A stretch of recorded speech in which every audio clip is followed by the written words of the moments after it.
Kerala NGO union 61ാം സംസ്ഥാന സമ്മേളനത്തിന് ഇന്ന് കോഴിക്കോട് തുടക്കമാകും.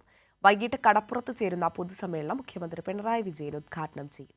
നാളെ ആരംഭിക്കുന്ന പ്രതിനിധി സമ്മേളനം News Click editor in chief Prabir പുരകായസ്ഥയാണ് ഉദ്ഘാടനം ചെയ്യുക. കേരളത്തിലെ സർക്കാർ ജീവനക്കാരുടെ അവകാശ പോരാട്ടങ്ങൾക്ക് നേതൃത്വം നൽകുന്ന NGO യൂണിയൻ 61ാം സംസ്ഥാന സമ്മേളനം ഇന്നു മുതൽ 3 ദിവസങ്ങളിലായി കോഴിക്കോട് ചേരും. പൊതുസമ്മേളനം നടക്കുന്ന കടപ്പുറത്ത് പതാക ഉയർന്നു. സ്വാഗത സംഘം ചെയർപേഴ്സൺ മേയർ ബീന ഫിലിപ്പ് പതാക ഉയർത്തി.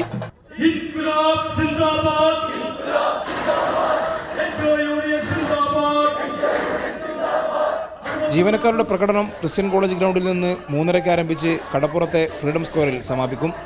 പൊതുസമ്മേളനം മുഖ്യമന്ത്രി പിണറായി വിജയൻ ഉദ്ഘാടനം ചെയ്യുമെന്ന് general secretary MA Ajith Kumar പറഞ്ഞു. 3:30 മണിക്ക് ക്രിസ്ത്യൻ കോളേജ് ഗ്രൗണ്ടിൽ നിന്ന് പ്രകടനം ആരംഭിക്കും. 5 മണിക്ക് ബഹുമാനപ്പെട്ട മുഖ്യമന്ത്രി കോഴിക്കോട് ബീച്ചിൽ ചേരുന്ന പൊതുസമ്മേളനം മുഖ്യമന്ത്രി ഉദ്ഘാടനം ചെയ്യുന്നു. കേരളത്തിലെ മന്ത്രിമാരും ജനപ്രതിനിധികളും ഈ പൊതുസമ്മേളനത്തിൽ പങ്കെടുക്കുന്നുണ്ട്. 23-ാം തീയതി രാവിലെ 9 മണിക്ക് പ്രതിനിധി സമ്മേളനത്തിൻ്റെ ഔപചാരികമായ ഉദ്ഘാടനം ഉണ്ടാവും.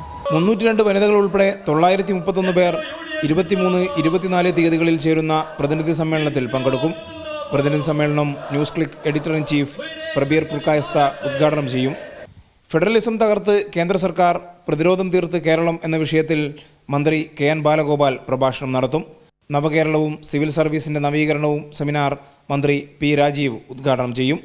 കൈരളി ന്യൂസ്, കോഴിക്കോട്.